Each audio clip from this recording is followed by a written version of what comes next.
We're going to talk about the symbolism that is in our faces, that's out there, and nothing better to start with some of the ancient Egypt and Egyptian type symbolism that goes back. But first, we're going to tie it first into what is happening in real time today and how corporations, some of these companies, a lot of them tie into ancient motifs, symbolism, and access the power to then pierce the collective unconscious, which we all have. But what if you can learn to do that? What if you can learn just from the basics to the extreme of how to tap into the primordial things that we're all inherent when we got here, and therefore get a better understanding of this world so you can see it. So I'm going to jump right into it, right into our conversation. So that's something that I think is pretty cool. So give a shout out to everybody in the chat. So let's just get this conversation going. The first thing I want you to understand is that your eyes are useless when your mind is blind, just period. And the concept of that just comes from truth versus authority, but also the journey, not only in symbolism, but the journey to understand that most people try to tend to say, if I can see it, I can believe it. However, that's just not how life is when those people are puppet masters and they're also are controlling what you see. Therefore, you need to then figure out a better way to rely on the mind. However, they figured out how to tap into the mind, and so therefore it gets a little more difficult. But don't worry, we got you covered. And so we're going to get right into it. So the first thing I'm going to do is bring in the familiar with you so that you kind of can tap into this conversation and where we're going to go and everything else. And lo and behold, the first part of is the Bentley. All right. So how many of you not only have seen this symbol, but also understand what it means, also maybe dreamed about it, also have it attached to certain things, whether it's wealth, power, all of above? But how many of you have done that? Well, let me tell you something. It's not just because of the branding and what they did, but well, I will say it goes a little deeper than that. But there is a reason why you're drawn to it. There's a reason why it is all set up the way it is, but it's unseen to the regular naked eye. I'm sorry, excuse my French, but it's really unseen. But it does pierce the unconscious and the collective unconscious, which goes a little deeper. So we're going to get into that and right off the bat. So once again, have you ever wondered why some of these corporations and companies are so successful? Why they drive home the message? Why you then adapt their messaging and what it is? So stick around. Let's just get into that right as we speak. So we all know this symbol. It's the Bentley. It's the flying bee is what most people call it. It's also, in some cases, a mark of status. It's the wealth or motion. But why wings? Why wings actually do this? And that's something that we're going to get into tonight, because the other question is, why ancient motifs on modern machines? Now, could this be more than just branding? And we can think about it. So I want you to take a look at this as I go into a few things. I want, we've all seen it. The Bentley emblem is winged, it's elegant, it's floating atop of machines, worth more than most homes out there, right? And we associate it with success and luxury power. However, when you think about invoke recognition and archetype activation, this is something that you want to understand. It's not just a cultural hypothesis that we're going to be talking about. We're talking about things that are hidden in plain sight. But let's ask the deeper question. Why wings? Okay, so you want to really let that be the question, because why a winged bee on a car? Or, who would just say, okay, we're just going to do that? But everything is done purposefully. That's why I want you to know. And why do we accept this without question? Because, I always tell you, question everything. Question the narrative, right? But however, what is being transmitted to our subconscious when we see this is where we're going to go with this tonight. So we're going to talk about how it connects to the collective unconscious. And Jungian, if you remember who that is, Carl Jung, he talked about symbols act like psychic seeds, okay? And this is one of the things that draw me to symbolism, the corporate tag, the new trademark, the symbolizer. But anyway, they tap into what is called the collective unconscious. I want you to really think about that as we go forever into what we're going with these things. We're talking about a deep and ancient part of a mind share across all cultures. It's not just people over here, over there. It's primordial. It goes all the way back to the beginning of creation, so to speak. So anyway, wings throughout time has represented freedom, divine motion, transcendence, and even judgment. If you start thinking about it, we'll get into that later, but you don't need to understand that consciously for it to work on you, because things are working on you. So I want you to understand that. So we're going to crack open this flying bee tonight.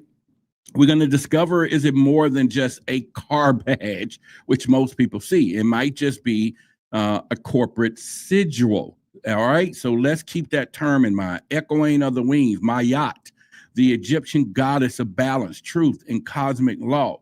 So we're going to get into the what I call the signal to the truth seekers, right? I want you to understand what frequency is coming from this particular branding and everything. And if that excites you, and if you're someone who is ready respond and already ready to say, hey, Rod, let's get into it, we're going to do it. So it's because that the thing I want you to understand is that we're going to be talking to you. I'm going to talk to you, to your collective unconscious through this conversation tonight. But either way, it's the part that we're seeking the truth. So regardless, let's get into it. We're going to go further into this conversation, and I'm excited to kind of go there.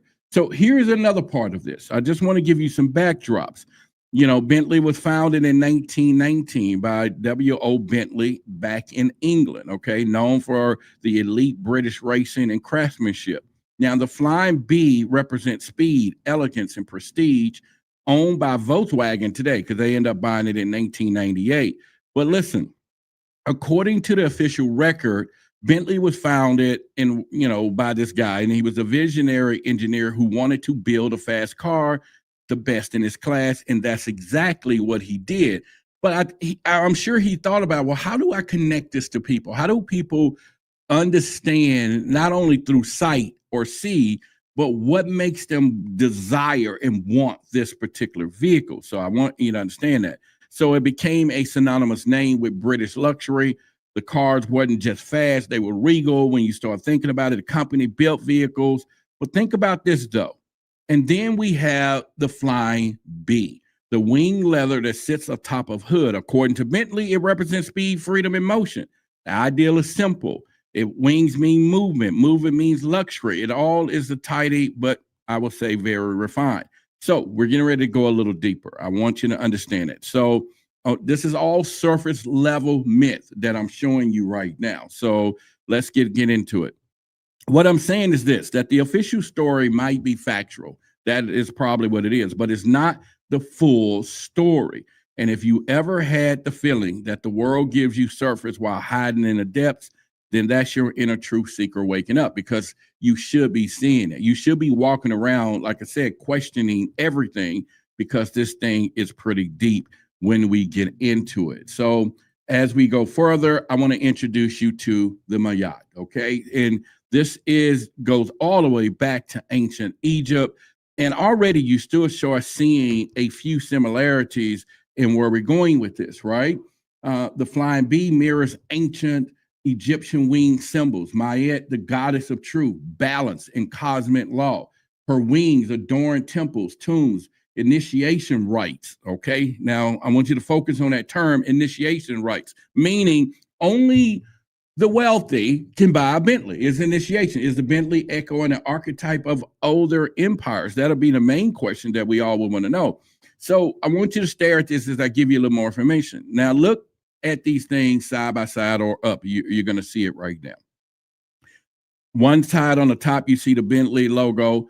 And then at the bottom, you see the walls of ancient Kemet, so to speak, the Egypt or the Mayat, as you see those symbols with the dressing and what she's wearing. Now, you just got to remember, she's the goddess of balance and cosmic justice. Look at the wings, the posture. Look at the mirror symmetry between their branding and this. And do you really think this is coincidence? Absolutely not, people. It is not coincidence. Mayat wasn't just a myth. She was a law itself, not a human law, but divine order. And you got to remember, there are such things called natural laws when we're thinking about this. So Egyptians believed that all truth, morality, and cosmic balance was personalized through her wings. And she sat in judgment of souls in the afterlife. If you remember, we want to weigh the feather and weighing hearts against the feather of truth. Now, even if we never studied Egyptology, something in this you're going to remember, because the symbols like this live in the collective unconscious. It's already there. You inherited a long time ago. You just don't access it, but symbols do. And that's why it feels right, the modern eye, because there are ancient psychic technology that's been around for the beginning of time. So here's the question. Why would modern luxury brands choose an ancient form and not as a marketing gimmick, but also a core identity? And they've kept this over 100 years. Now, could it be that Bentley isn't invoking speed, but it's also, listen to me, invoking power, authority, and divine favor? Now, this is what Jung was talking about when he talked about how symbols operate beneath our awareness and triggering archetypes that shape our choices. Now, if you think you're choosing a car, but what if the symbol is choosing you, like it has done with a lot of people? So tonight, we're going to follow these wings a little deeper into the myth, the subconscious programming, and the strange places where the elite meet the ancient invocation. So let's keep going where we're going. All right, so here, let's just kind of go right here. Right now, you see wings, the icon of Hermetic and esoteric traditions when you're looking over there. Freemasons, alchemists, and elites, they all used wing symbols, okay? Wings symbolize ascension, initiation, divine authority, not branding, people. I want you to understand, not branding, but a symbolic language system. And this is where we're going to be going so that you can see the unseen. But most importantly, how do you use these things yourself? So we'll be getting into those things. Now, we're going to go a little deeper. It's not just the Mayat wings that I want you to kind of focus on, like it shows up in Hermeticism or alchemy, the diagrams that you see out there, or in Freemason tracing boards, and you see them everywhere, even in iconographic or powerful secret orders throughout history. You're going to see this everywhere. Now, when I bring it now more to your attention, once you see it, you can't unsee it. But in ancient mystery schools, listen to me closely, wings signified ascension. Now, we already know, if you go back to our history of Galactic Federation and all these things, what do they say the human people need to do? Humans need to learn how to ascend. Okay, just put that to the side for a moment. But not just our body, but we're talking of the mind is one of the things. So wings meant that you had to pass through an initiatory gates, and then that you were then weighed, if you remember the story, tested, and found worthy of greater knowledge. So I want you to think now deeper. Why are the ultra wealthy, now we're getting ready to go take it home somewhere for you, the elite brands, the private jet owners, the secret societies, all using wing emblems? It's for a reason, people. And it's not just coincidence. I just want to point this out to you. So are they marking themselves as one of the things, or it's kind of like a tattoo of the success, and their followers as those who pass through the unseen gates. So the other ones recognize it, but the followers don't. They just say, okay, that's just a logo. They use the word logo, but we're going to stop doing the word logo. I want you to start focusing on the term sigils, and that is where we're going with symbolism as we go deeper. Now, Carl Jung, I want you to look him up. There's this book right there, Man's and His Symbols, states that symbols are like wings and stuff, or function as a psychic mechanism. And they bypass logic. They communicate directly with our archetypal memory. And in Hermetic traditions, wings represent the ascent beyond the material plane.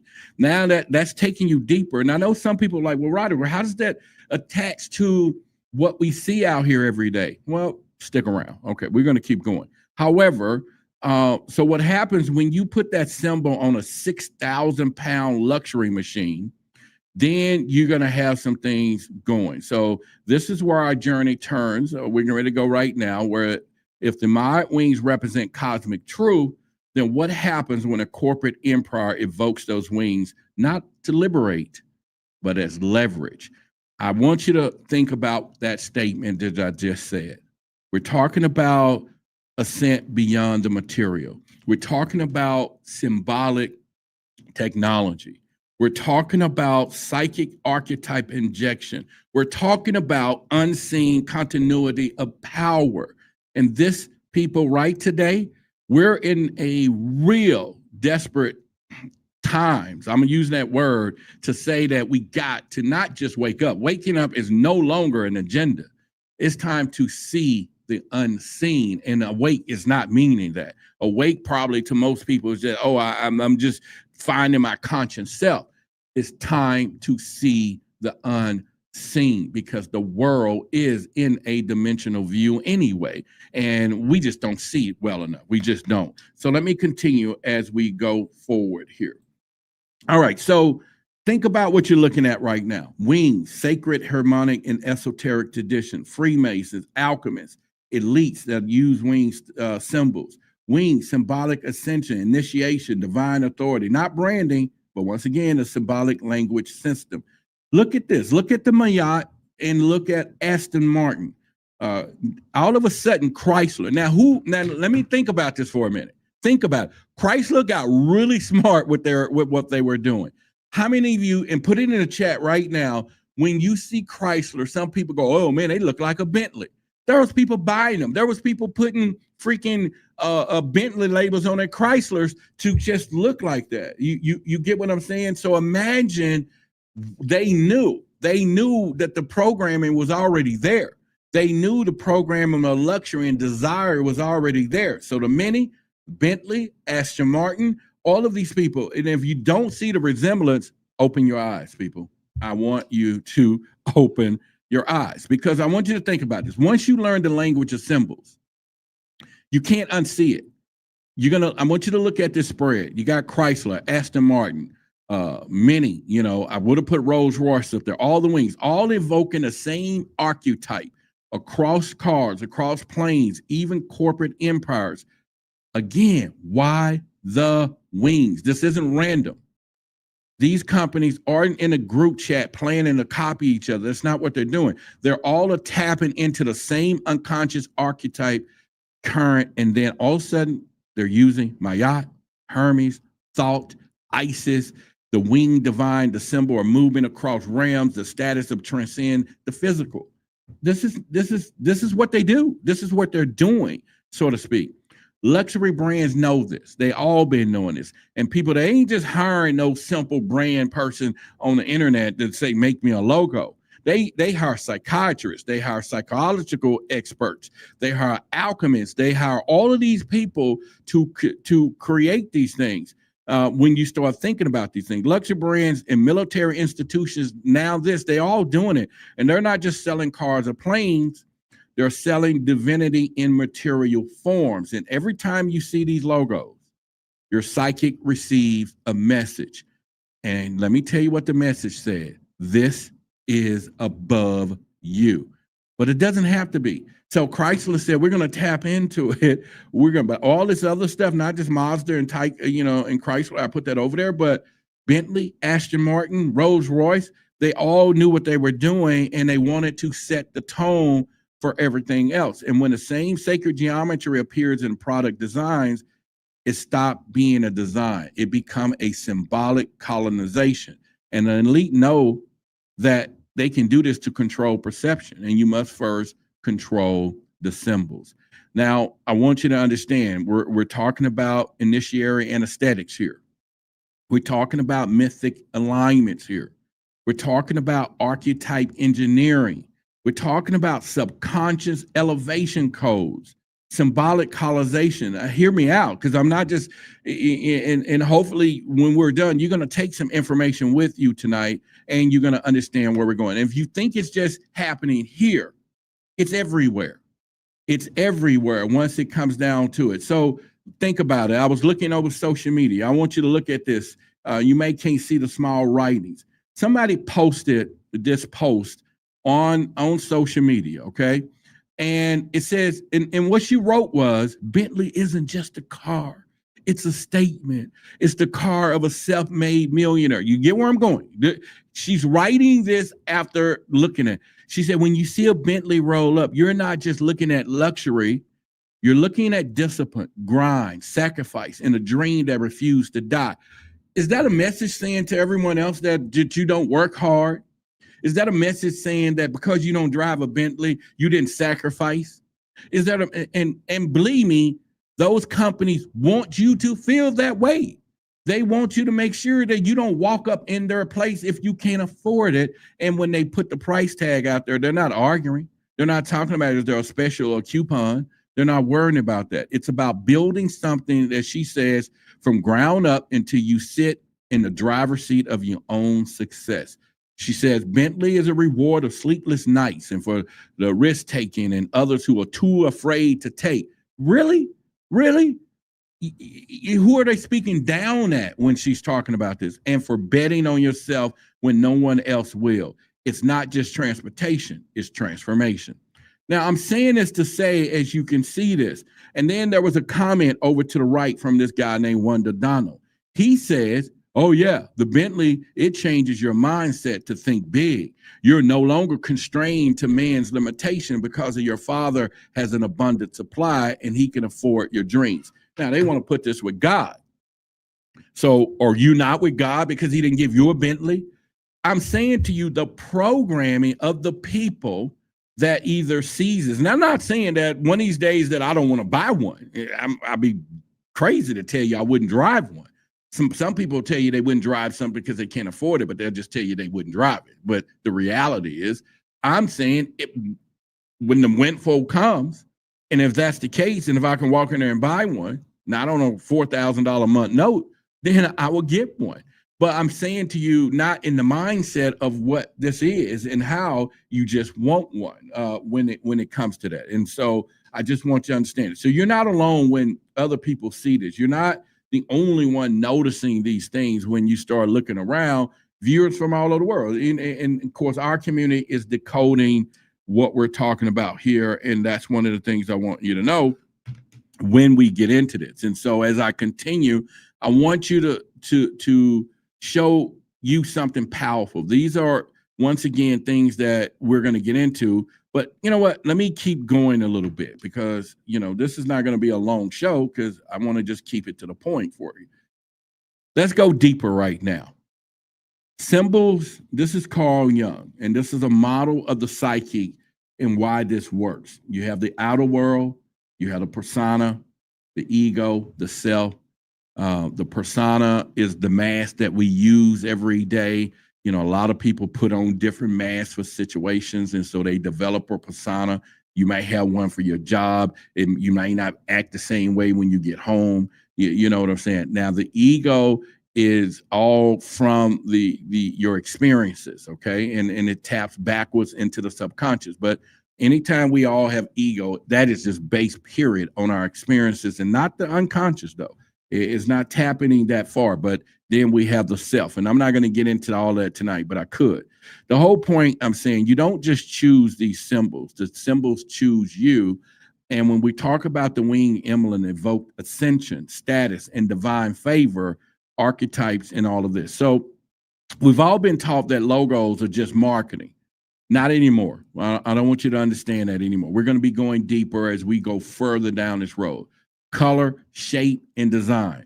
But that's not how your mind receives it. I want you to know that your conscious mind sees branding. Your subconscious mind sees divine symbolism. And let me repeat that to you. Your conscious mind, your ego, or whatever is on the top, sees branding. Your subconscious sees divine symbolism, astral memory, power marker. And you know what it does? It obeys. And you can't do anything about it because you don't even know what's happening. But you will. You're going to know what's happening. Carl Jung wrote that archetypes are the primordial images, that they emerge from the collective unconscious and influence behavior. dreams, identity. Symbols are how these archetypes communicate.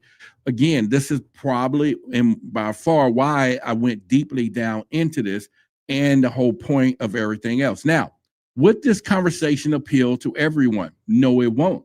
But it will appeal to those of you who seek the truth, those of you who are ready to rebel, so to speak, those of you who are ready to stop becoming the observer and want to become the operator. There will be people who will look at this and click straight off because they can't see it. They're not ready. They could be operating in a different shadow. There's a lot of things that happens when the time comes. But that's when Hermes said, or whoever it was, when the student is ready, the teacher will appear. So understand, symbols are how the archetypes communicate. They don't argue. They don't persuade. They don't resonate with people. And that resonance moves you. Remember, that's a big difference. That energy moves you. That frequency moves you. And that's something that you want to know. So when you see the wing logo, especially luxury, elite, aviation brands, your subconscious instantly connects to them to freedom, ascension, divine elevation, authority. You're feeling sacred, but it's being co-opted by commerce. Why you think they got the wings on the military stuff? Why do you think the wings are on the pilots when they're flying a plane? It ain't because they're in the sky. That's authority. It's the whole point of all of that. The symbol creates a phantom belief that buying the product would make you feel elevated and more worthy, more powerful, and it doesn't sell the car. So you get what I just said. And if we went back to that other slide, I'm not going to go back to it, but that's just what she said. When you see a Bentley roll up, you're not just looking at luxury, you're looking at discipline. This is about a hand. But anyway, so just to let you know, starting Thursday, the Luminous Inner Sanction is going to be open in Patreon. Remember, I have been doing that there a while, but we have all new content. Symbolism. We're going to be going deep to not esoteric stuff, but how to use these things, stuff that they don't want you to know, how to understand the power of these symbols. And we're going to start with the Mayat symbol. So Thursday at 7 p.m. in the Patreon.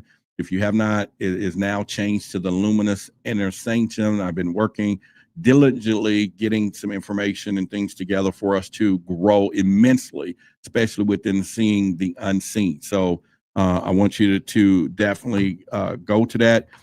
It is that access pass is like $26. And I thought about it. You know, we're going to do a lot of more live streams in the Patreon because they have been blocking a lot of stuff. So I'll probably only be here maybe every few days, once a day, a week.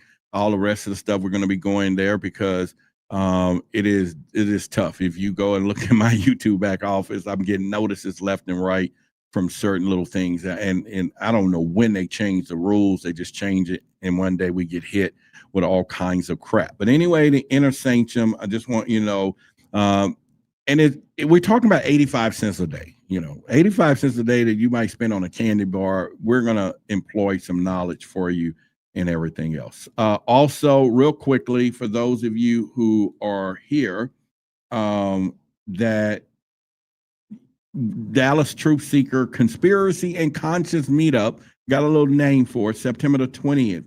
Now, if you coming, we got a little more organization event where we're going to be doing. So I'm going to give you the time.